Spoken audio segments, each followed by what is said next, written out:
Class है? 13। कल क्या बताए थे? सिमिलरिटी बता दिए थे, कंपेयर बता दिए थे ना। अब एक प्रमेय लिखिए, थेल्स प्रमेय। प्रमेय है थेल्स। थेल्स में थेल्स प्रमेय, थेल्स वाले में अब पाइथागोरस के नाम में भुला मत जाना, ठीक है? पाइथागोरस राइट एंगल वाला है, ये थेल्स प्रमेय है, ठीक? थेल्स प्रमेय क्या कहता है ये समझिए, पहले तो समझ लीजिए। कोई जानते हो तो बोलिए, थेल्स प्रमेय क्या कहता है? बोलो, क्या कहता है थेल्स प्रमेय? नहीं समझ रहे? नीचे वाले साइड के अगर पैरेलल खींचे तो नीचे वाले, हाँ, उसका रेशियो समान। देखिए थेल्स प्रमेय क्या कहता है कि यदि किसी त्रिभुज के, यदि किसी एक भुजा के समानांतर, मत समझ रहे हैं, इसके भी चाहे इसके भी, तो इसके समानांतर रेखा खींच दिए। अब ऐसे भी खींच सकते हो, ये त्रिभुज है तो ऐसे भी खींच सकते हो, ये त्रिभुज है तो ऐसे भी खींच सकते हो। एगो इधर से खींच दिए, एगो इधर से, अब किधर से, एक इधर से। हाँ, यदि किसी त्रिभुज के एक भुजा के समानांतर कोई रेखा खींची जाए, DE रेखा खींच दिए, तो ई रेखा त्रिभुज के भुजाओं को तो समद्विभाजित करेगी, प्रतिच्छेद करेगी, समद्विभाजित नहीं, प्रतिच्छेद करेगी। तो जिन बिंदुओं पर प्रतिच्छेद करती है वे बिंदु भुजाओं को समान अनुपात में विभक्त करते हैं। बात समझ रहे हैं?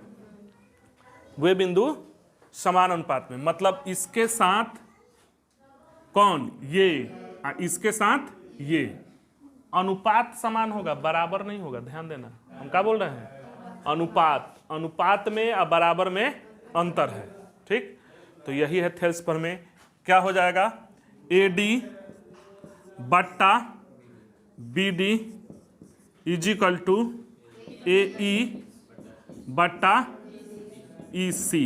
ये बहुत ही इंपॉर्टेंट बात है, आप लोग को बुझा भी रहा होगा। अगर थ्योरम को सिद्ध करने इसको चलेंगे तो वही बनावट वनावट लिखना पड़ेगा।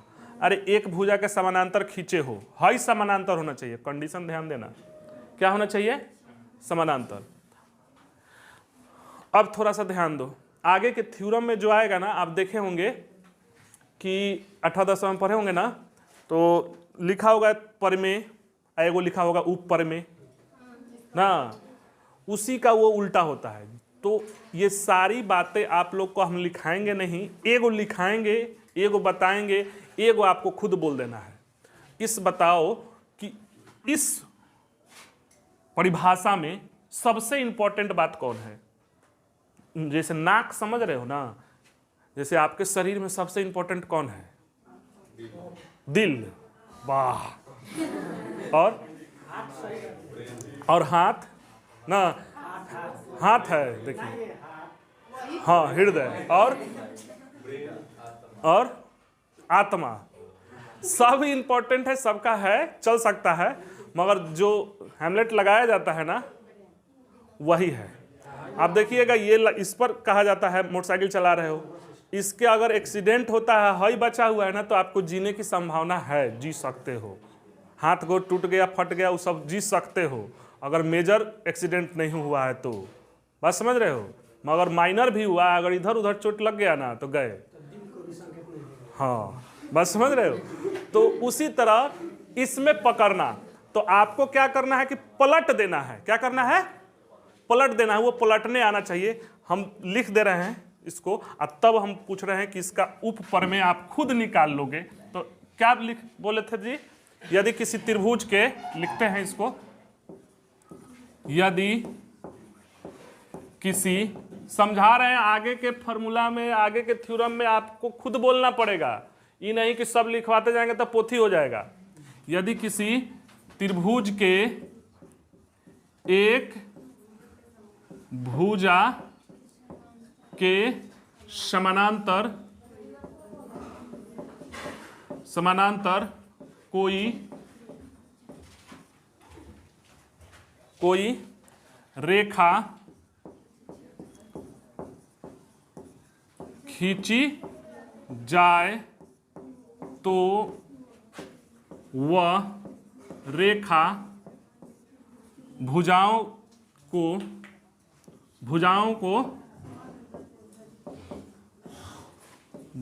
को जिन बिंदुओं पर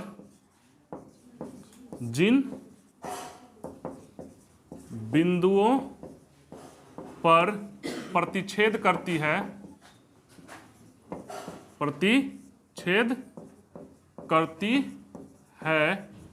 वे बिंदु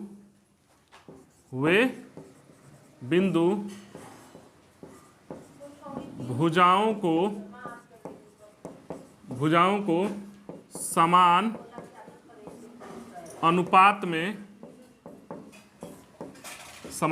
अनुपात में विभक्त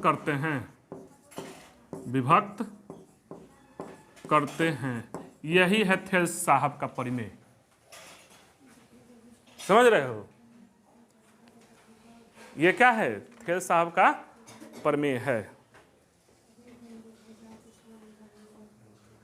ठीक, अब पकड़ो, इसमें सबसे इंपॉर्टेंट बात कौन है? जिस पर नाक है, जिस पर टिका हुआ है, ये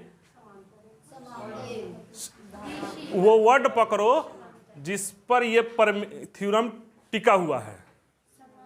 हाँ, यदि किसी त्रिभुज में ये तो है, वो सब सप्लीमेंट्री है। एगो है वर्ड समानांतर, और खींचोगे तो प्रतिच्छेद करबे करेगी, और जिन बिंदुओं पर प्रतिच्छेद करते हुए बिंदु भुजाओं को समान अनुपात। ये है दूगो इंपॉर्टेंट बात, बाकी सब सप्लीमेंट्री है। समझ रहे हो? बाकी सब क्या है? सप्लीमेंट्री है, वो सब जोड़ने के लिए आया है।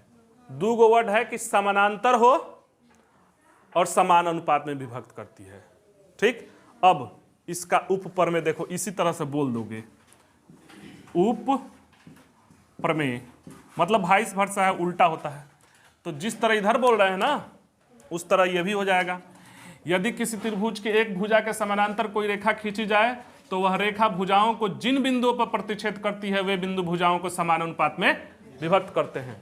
इसको पलट दो, इंपॉर्टेंट जो है उसको पलट दो। आगे का सर्किल उर्किल में आएगा बहुत सारा थ्योरम, और सबको हम बताएंगे नहीं, एगो बताएंगे, एगो आपसे पूछेंगे। समझ रहे हो?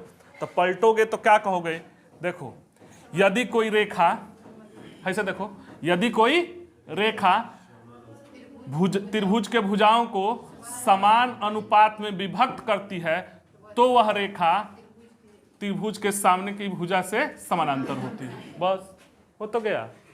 देखो, अब इसी थ्योरम लिखोगे, वही बोलने का तरीका बदल जाएगा। एक दो, ए बी सी, ई है डी ई। तो पहले बोल रहे हैं हम, यदि कोई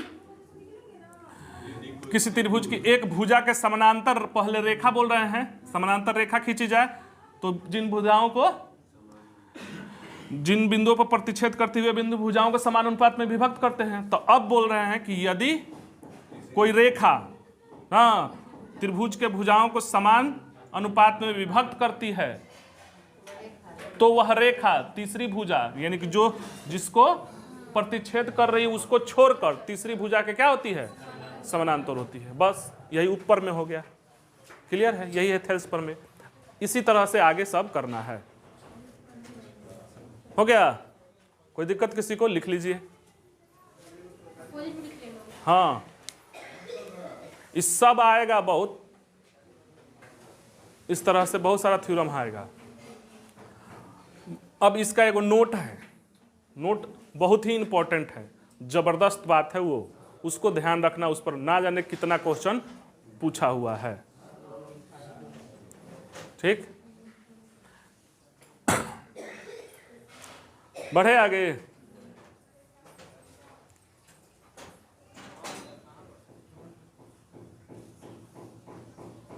लिख लिए? मिटा दें? मिटा देते हैं। ठीक, लिखिए। समझ गए हो ना किस तरह पलटना है जी? पलटने आना चाहिए, ना ही पलटोगे तो आपकी दुनिया पलट जाएगी। समझ रहे हो? नहीं तो इसका नोट लिखो, नोट थेल्स प्रमेय का नोट। नोट में ये है, नोट में क्या बात है कि अगर ये डी मिड पॉइंट है, अगर कोई त्रिभुज है, थेल्से प्रमेय में है अभी, ए बी सी, हाई जो है ना डी, पिछले वाले में मिड पॉइंट नहीं था, अगर ये क्या है डी मिड पॉइंट है, डी इज मिड पॉइंट, यानी कि अगर है डी जो है मध्य बिंदु है तो ये बराबर होगा। तो जब ई बराबर होगा ना तो ये भी एक प्रमेय है कि अगर ये बराबर है तो ये भी बराबर होगा, क्योंकि समानांतर है। बात समझ रहे हैं? कोई दिक्कत किसी को? तो यहां क्या हो जाएगा, ए डी बट्टा D E is equal to 1 बराबर है। तो ये भी हो सकता है कि ए ई बट्टा ई सी लिख सकते हैं क्या? दोनों बराबर हो सकता है। तो क्या हम ऐसे लिख सकते हैं कि ए ई बटा ई सी, इस तरह से बराबर करोगे ना तो ए ई इजिकल टू बटा नहीं ई सी, अरे हाई पॉइंट होगा ना तो हाई बराबर ए ई बटा हाई बराबर होगा, क्योंकि हम बोलिए रहे हैं कि मिड पॉइंट है ना, मिड पॉइंट है तो ये समानांतर है, तो हाँ तो समानांतर है तो बराबर होगा। समझो ठीक से। नहीं, हम इसका लिखे हैं ए ई बटा ई सी लिखे हैं, ऊपर ए डी बटा डी बी होगा, डी बी, हाँ सॉरी डी बी होगा। तो देखो इसको हम यहां से जो बात बताना चाहते हैं कि अगर ये एक है बराबर है तो एक एक होगा, बराबर है तो क्या है, अरे दो भी मान सकते हो मगर मान रहे हैं एक एक, चूंकि बराबर है तो हम लिख सकते हैं कि ए डी बटा ए बी इजिकल टू 1/2 लिख सकते हैं, लिख सकते हैं कि नहीं है?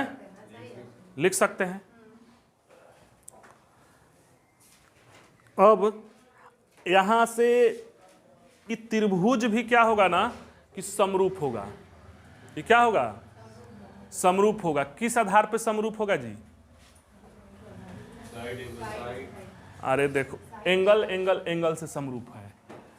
देखो त्रिभुज ए डी ई, देखो ए डी ई में और त्रिभुज ए बी सी में, त्रिभुज देखो ठीक, ए डी ई और त्रिभुज ए बी सी में देखो, ए तो दोनों के लिए कॉमन है ना, ये दोनों के कॉमन है। अब ये बताओ कि अगर ऐसे ही खींच दे हम, ऐसे ही ये खींच दे हम ना, खींच दिए ये वाला ऐसे, तो हाई एंगल कौन सा हो जाएगा? किस आधार पे है? अरे संगत कोण, भूल गए वो दिन।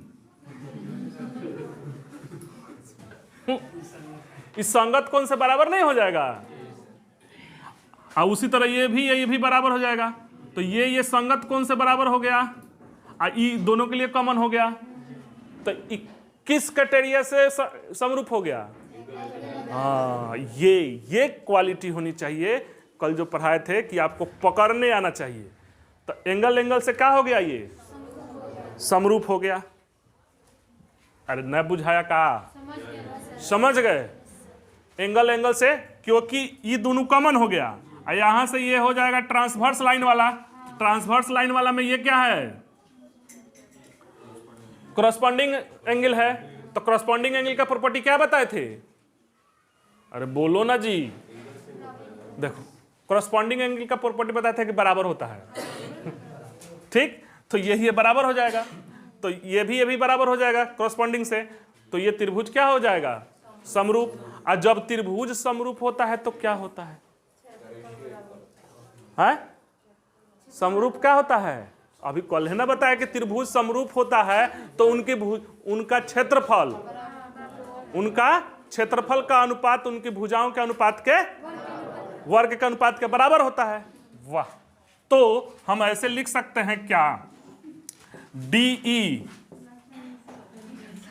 है, देखो DE बटा BC हाई वाला ले लिए का स्क्वायर ना, इसका भी स्क्वायर इसका भी स्क्वायर, दोनों का लिख दे रहे हैं, स्क्वायर इज इक्वल टू त्रिभुज किसका, DE लिखे है ना छोटका का, पहले ADE का क्षेत्रफल बट्टा त्रिभुज ABC का क्षेत्रफल लिख सकते हैं। कोई गलती पाप नहीं ना किए हैं हम लिखकर, अरे बोलना पाप कर देंगे तो पाप किए हैं कि पुण्य किए हैं, ठीक, ऐसा लिखे तो कोई गलती नहीं ना किए हैं। क्यों लिखे हैं, क्यों लिखे हैं, देखिए कहाँ हो, यहीं पे हो, तो क्यों लिखे हैं ये बात हम,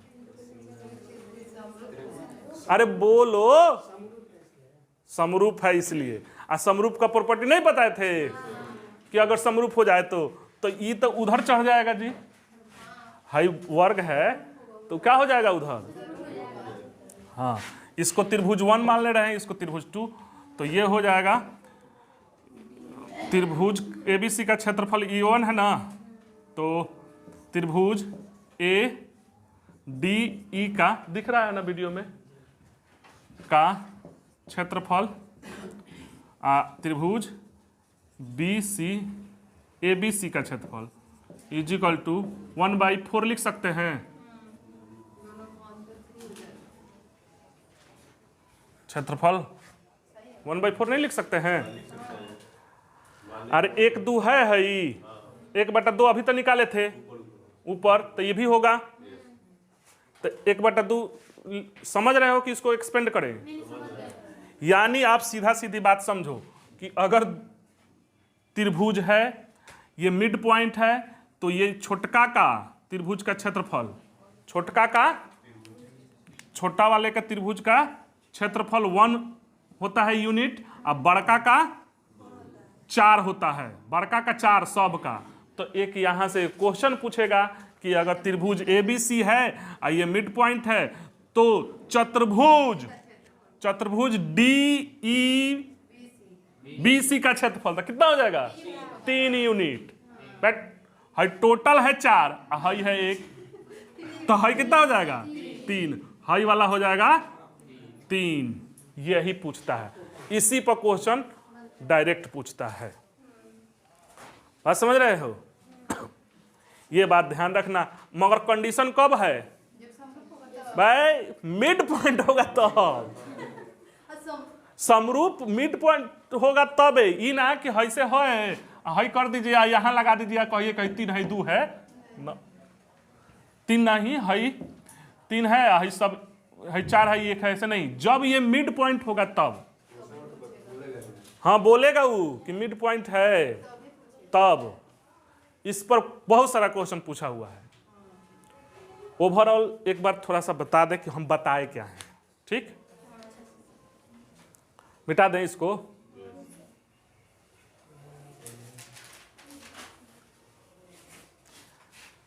मिड पॉइंट हो तब क्या होता है, छोटका का क्षेत्रफल 1 यूनिट, बड़का का क्षेत्रफल 4, और ये चतुर्भुज का क्षेत्रफल 3 यूनिट, पूरा में से ये घटा लेंगे। मिड पॉइंट हो तब, अगर ये मिड पॉइंट है तो ये भी मिड पॉइंट होगा।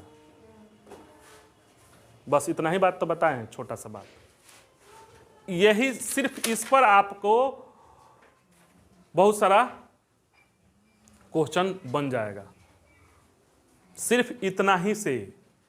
इसको हल्का मत लो, किताब पलटना, पलट रहे हो कि नहीं, इस पर नहीं होगा ना प्रीवियस ईयर में, तो मतलब 50 गो से अधिक, मतलब 10 साल का निकलोगे तो 100 गो से अधिक क्वेश्चन मिलेगा इसी पर खाली।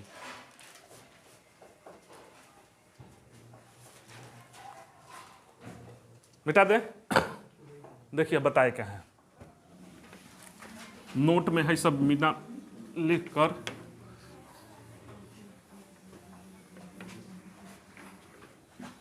देखो एक बार देख लो कि हम बताए क्या हैं। बताए सिर्फ यही है कि अगर थेल्सपर में है ए बी सी, अगर कोई त्रिभुज है ना, अगर ये मिड पॉइंट है डी, तो ई भी मिड पॉइंट होगा ना, और इनके भुजाओं का अनुपात क्या हो जाएगा जी, ए डी बटा A B is equal to 1/2, क्योंकि एक ये होगा एक ये होगा, और दो त्रिभुज बनेगा तो त्रिभुज ए डी ई का क्षेत्रफल और त्रिभुज ए बी सी का क्षेत्रफल जो होगा अनुपात होगा 1/4।